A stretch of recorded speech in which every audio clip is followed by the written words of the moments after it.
Guys, ഒരു പുതിയ കിടുക്കാച്ച വീഡിയോയിലേക്ക് എല്ലാവർക്കും സ്വാഗതം. ഇന്ന് നല്ല മഴയുള്ള ദിവസം കേട്ടോ.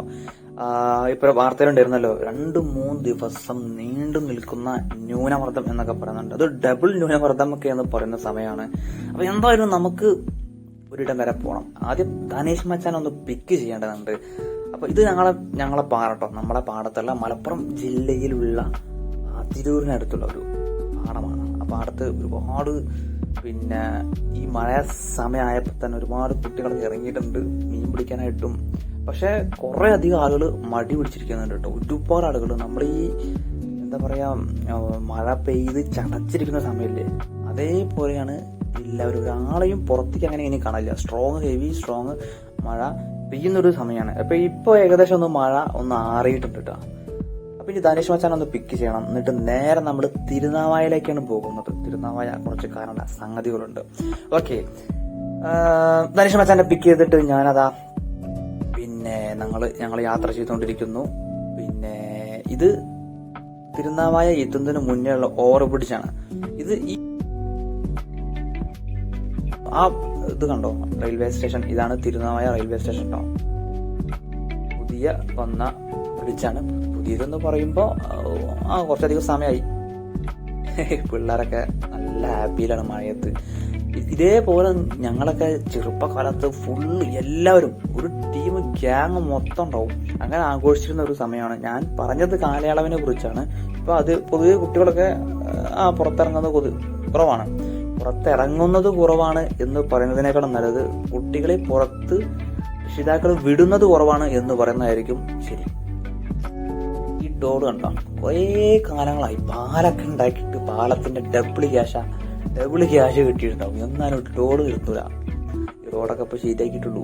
ഭയങ്കര മോശം റോഡായിരുന്നു. അറ്റകുറ്റപ്പണികൾ എന്ന് പറയാവുന്ന രീതിയിൽ മാത്രമേ ഒന്ന് റെഡി ആയിട്ടുള്ളൂ.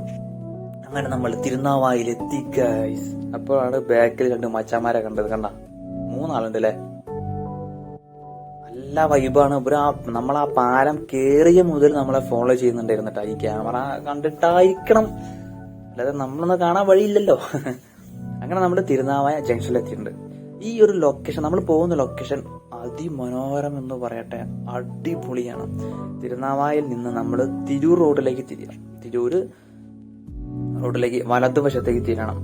അവര് പോകുമ്പോഴും ഒരേ വൈബ് ഇരുന്നിട്ടോ. നോക്കിക്കേ, അടിപൊളി പിള്ളേര് ഗായ്സ്. അങ്ങനെ നമ്മള് തിരൂര് ചമ്രവട്ടം വഴിയിലേക്ക് തിരിഞ്ഞിട്ടുണ്ട് കേട്ടോ. ഈ ലെഫ്റ്റ് സൈഡിൽ കണ്ടോ, ഇതാണ് തിരുനാവായിലുള്ള നവാമുകുന്ദ ക്ഷേത്രം. ഈ തിരുനാവായയെ കുറിച്ച് പറയാനാണെങ്കിൽ ഒരുപാടുണ്ട്. മരുന്നറ ഇപ്പൊ കണ്ടില്ല, ഒരു ബോർഡ് മരുന്നറ. തിരുനാവായയെ കുറിച്ച് പറയാനാണെങ്കിൽ ഒരുപാടുണ്ട്. മാമാങ്കം തൊട്ടുള്ള ഒരുപാട് കഥകൾ പറയാനുണ്ട്. ചരിത്ര താളുകൾ രേഖപ്പെടുത്തിയ ഒരു പ്രധാന സ്ഥലം തന്നെയാണ് തിരുനാവായ.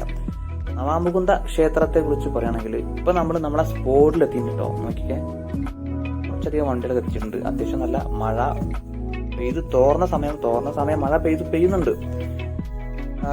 തിരുനാവായെ കുറിച്ച്, നവാമുകുന്ദ ക്ഷേത്രമായി നമ്മൾ പറഞ്ഞു വന്നത്. ആ ക്ഷേത്രമാണ് കേരളത്തിൽ തന്നെ നമ്പർ 1 ആയിട്ട് ഈ ബലി തർപ്പണമൊക്കെ നടത്തുന്ന ഒരു സ്ഥലം. അതാണ് ഈ ഭാരതപ്പുഴയുടെ തീരത്താണ്. അതിന്റെ തൊട്ടടുത്തുള്ള ഒരു ഹിഡൻ സ്പോട്ടിലാണ് ഇപ്പൊ നമ്മൾ നിൽക്കുന്നത് കേട്ടോ. ഇവിടെ അങ്ങനെ ആരും അറിയപ്പെടാത്തൊരു സ്ഥലമാണ്. ഈ ലോക്കൽ മീൻസ് നമ്മൾ അടുത്തുള്ള ആളുകൾ അറിയുന്ന ഒരു ഇടമായിട്ടാണിത്. ഞാനും ധനേഷ് മച്ചാനും കൂടി അങ്ങനെ ആ വൈബ് ചില്ലടിച്ച് അങ്ങനെ പോകുന്ന സമയത്ത് അവിടെ ബൈക്കിൽ ഒരാൾ ഇരിക്കുന്നു. ചുമ്മാ എൻജോയ് ചെയ്യാൻ വന്നതാണ്. കുറെ അധികം ആളുകൾ താഴത്തൊക്കെ ഉണ്ട് കേട്ടോ. താഴത്ത് മീൻ പിടിക്കാനായിട്ട് വന്നിട്ടുണ്ട് കുറച്ചധികം ആളുകൾ. കണ്ടോ, മരത്തിന്റെ മുകളിലൊക്കെ കയറിയിട്ടാണ് ഫോട്ടോ എടുക്കുന്നത്. സംഭവം ഒരു ഹെവി ഫോറസ്റ്റ് ഫീൽ ചെയ്യുന്നുണ്ട് കേട്ടോ. നല്ല നമ്മളിപ്പോ ഈ പറയുന്ന പോലെ അല്ല, സ്ക്രീനിൽ കാണുമ്പോൾ എത്രമാത്രം എഫക്റ്റ് കിട്ടുമെന്ന് എനിക്കറിയില്ല. ഈ റോഡിലൂടെ പോകുമ്പോൾ വെള്ളത്തുള്ളികളുടെ ശബ്ദവും ആ സൈലൻസ് ഉണ്ടല്ലോ, മഴ പെയ്യുന്ന ചെറിയ ശബ്ദങ്ങള്, പൊതുവെ നാച്ചുറലിന്റെ സൈലൻസ്, അതൊരു രക്ഷയില്ല, കിടിലനാണ്. പുഴയൊക്കെ ഏകദേശം അത്യാവശ്യം നല്ല നിറഞ്ഞൊഴുകിയിട്ടുണ്ട്. ഞങ്ങൾ എന്തായാലും ഈ അറ്റത്തേക്കൊന്ന് പോയി നോക്കിയാലോ. അപ്പൊ ഇതാണ് ഓവറായിട്ടുള്ള ഒരു വ്യൂ. കിടിലല്ലേ, അത്യാവശ്യം നല്ല ഒഴുക്കുണ്ട് കേട്ടോ, നല്ല ഒഴുക്കുണ്ട്.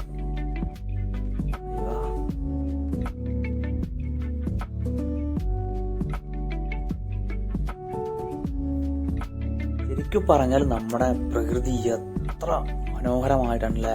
ഇത്ര മനോഹരം നമുക്ക് വർണ്ണിക്കാവുന്നതിലും അപ്പുറമാണ്. സ്ഥിരമായിട്ട് ആളുകൾ കാണുന്ന സ്ഥലമാണെങ്കിൽ അത്ര ഭംഗി തോന്നില്ല. അതാണ് നമ്മൾ ഈ ടൂറൊക്കെ പോകുന്ന സമയത്ത് നമ്മൾ കാണാത്ത സ്ഥലം, കാണാത്ത ആളുകൾ, അപ്പോഴാണ് നമുക്കൊരു വൈബ് ഫീൽ ചെയ്യുക. അല്ലാതെ തന്നെ നമുക്ക് ഈ വൈബൊക്കെ ഫീൽ ചെയ്യുന്നുണ്ട് കേട്ടോ. ഈ ഒരു മരം കണ്ട, ഞാൻ ഏകദേശം ഇതൊന്ന് പിടിച്ച് കുലുക്കാനുള്ള പ്ലാനിങ് ചെയ്യുന്നത്. പക്ഷെ അതൊന്നും നല്ല മുള്ളുകളുണ്ട്. നമ്മൾ ഈ റോസാപ്പൂവിന്റെ മുള്ളുണ്ടല്ലോ, അതേ ടൈപ്പ് മുള്ളാണ്. എങ്കിലും ഈ ചെറിയ ഇത് പിടിച്ചൊന്ന് വലിച്ചു നോക്കാം, തുള്ളികൾ വീണാലോ.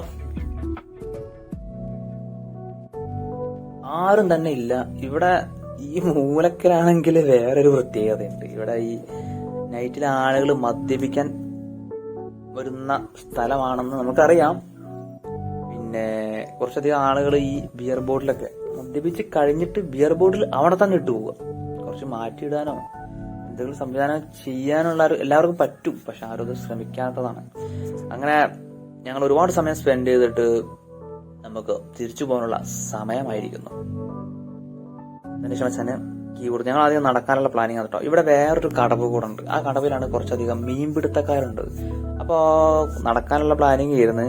പിന്നെ ധനേഷ് പോയി. ഞങ്ങൾ ഏതായാലും വണ്ടി അവിടെ വെച്ചിട്ട് വരണ്ടേ. അങ്ങനെ ധനേഷ് മച്ചാൻ വണ്ടി എടുക്കാനായിട്ട് പോയി. ഞാനതാ ഇങ്ങനെ ഒറ്റയ്ക്ക് ഈ വിജനമായ പാതയിലൂടെ നടക്കും. എന്താ ഒരു ഫീൽ, രക്ഷയില്ല കേട്ടോ.